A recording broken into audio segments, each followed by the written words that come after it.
Panglima TNI Jenderal Agus Subianto bilang TNI akan membuka rekrutmen khusus untuk mendapatkan personel berkemampuan di bidang IT atau siber. Hal ini mengantisipasi peretasan data Badan Intelijen Strategis atau BAIS beberapa waktu lalu. Agus menegaskan upaya peningkatan ketahanan siber harus dimulai dari sumber daya manusia yang berkualitas.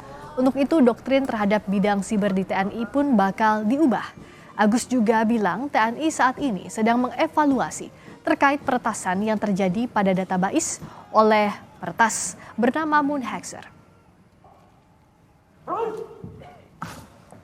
Di kita di TNI kan ada satuan cyber ya.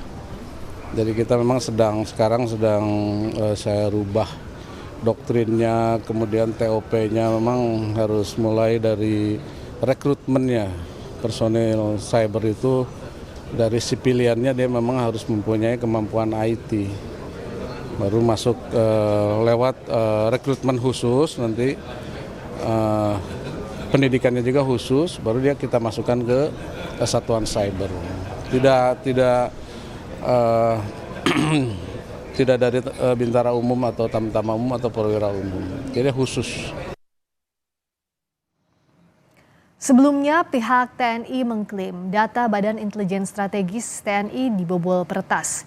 Akun Moonzi Hexer di situs jual beli data mengklaim memiliki data Badan Intelijen Strategis atau BAIS TNI dan data Inafis Polri.